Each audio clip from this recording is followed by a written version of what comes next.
Bismillahirrahmanirrahim. Saudara-saudara sebangsa dan setanah air, Assalamualaikum warahmatullahi wabarakatuh.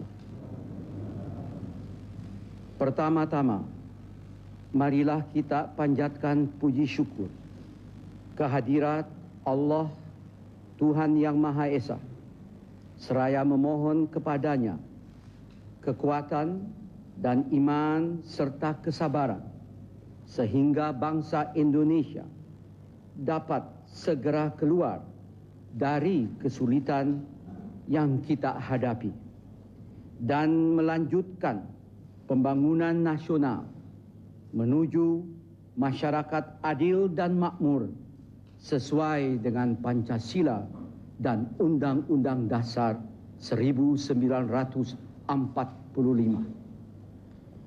Sesuai dengan kewajiban konstitusional yang saya emban sebagai presiden, maka setelah saya mengucapkan sumpah kemarin, saya akan mengumumkan susunan kabinet.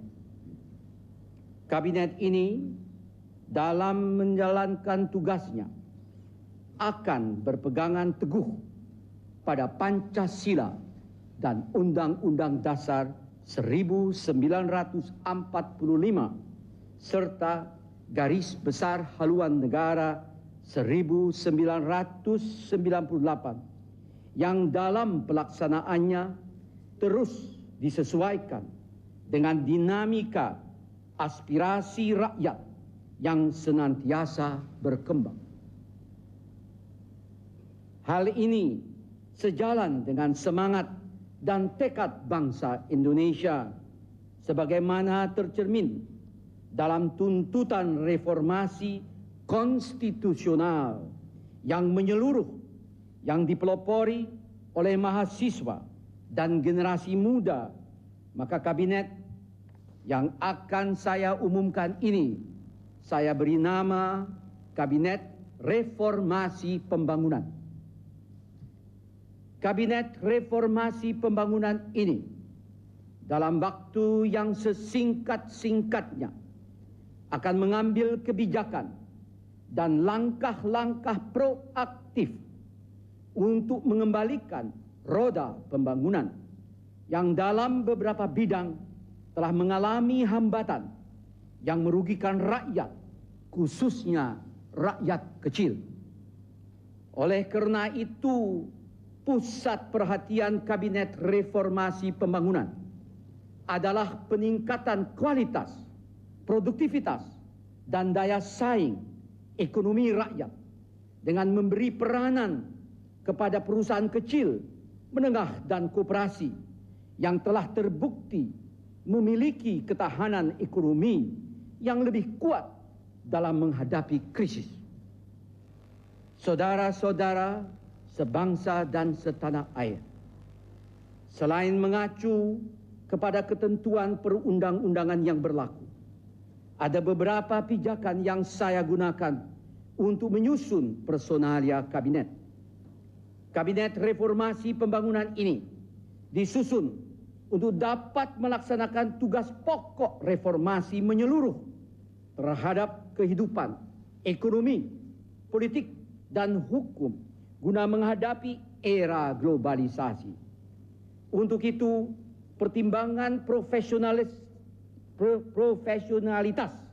dan kepakaran amat diperhatikan di samping pertimbangan pengalaman, dedikasi, integritas, dan kekompakan kerja. Sebagai pembantu presiden, para menteri juga mencerminkan berbagai unsur kekuatan sosial politik dalam masyarakat, sehingga merupakan sinergi dari semua unsur-unsur kekuatan bangsa yang lain.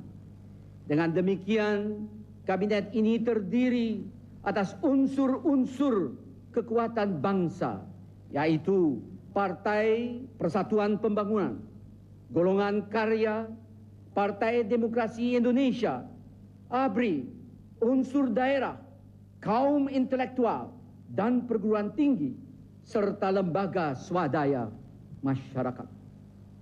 Sebagaimana yang saya kemukakan kemarin, kita akan mengembangkan pemerintahan yang bersih dan bebas dari inefisiensi kena praktek-praktek korupsi, kolusi dan nepotisme.